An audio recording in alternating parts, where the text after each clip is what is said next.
And welcome back on a Monday. Pavilion Township's plans for a massive new data center are on hold for now, but the conversation on whether it's positive for Michigan is far from over. Well, most of the activity on your phone or computer is powered by data centers, which hold servers for computing purposes. With some taking up hundreds of acres of farmland, questions are now being raised over the huge amounts of energy they need to operate and who foots that bill. News Channel 3's Colin Roos investigates the data center debate. A massive industrial building could go on this plot of land in rural Kalamazoo County. A local real estate company entered discussions with Pavilion Township to build a data center at South 26th Street and East N Avenue, a project township leaders say would be a tax benefit but a major use of electric and water resources. In October, those plans were paused after a negative response from nearby residents, worried about the road traffic and energy use. One even told News Channel 3 she feels data centers take advantage of small communities like hers. Something I've seen a lot is this sentiment, well, it's going to happen whether we like it or not. And that's something that's been very surprising to me because I feel like if a majority of people don't want it, why would we be doing this? Many Michigan cities have moved forward with similar large-scale developments, and it comes at a cost. According to the U.S. Department of Energy, data centers can use up to 50 times the power of a typical office building and account for 2% of the nation's electricity use. An attorney with the Environmental Law and Policy Center tells us one data center alone can use more than 1 million gallons of water a day for cooling.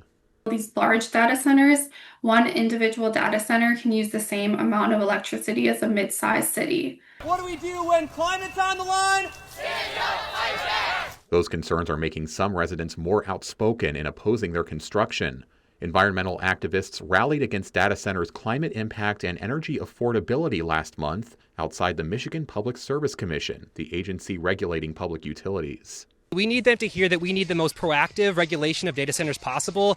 We do not trust corporate greed to take care of our future. While some communities are pushing back against data centers, others welcome them.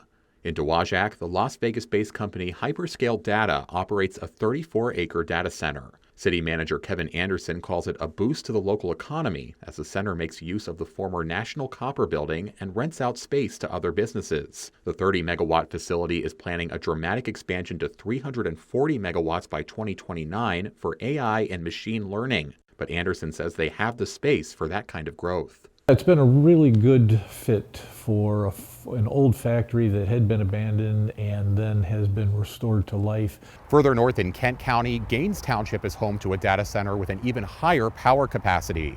Just like Hyperscale, Switch makes use of a former industrial building, and its new expansion will use hundreds of megawatts. The township's community development director praises the company as a good business partner, adding infrastructure beyond its own campus like fiber optics, which has enticed other businesses to move in nearby. Switch is in the process of building a second facility on site and will soon move on to a third.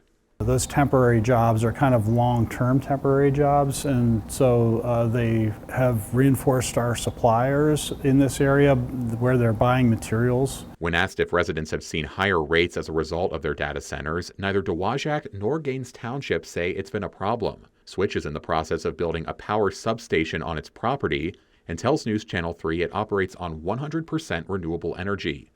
Anderson says he hasn't received any complaints about Hyperscale after resolving issues with noise and says they're happy to be on the cutting edge of a growing industry. It's really quite a development story when you get right down to it. This month, the Michigan Public Service Commission approved Consumers Energy's new rules for data centers. They include a 15-year minimum contract with the company and a penalty for ending that contract early in order to protect other customers from rate hikes. The Environmental Law and Policy Center says it doesn't go far enough to require the use of renewable energy sources. In the studio, Colin Roos, News Channel 3.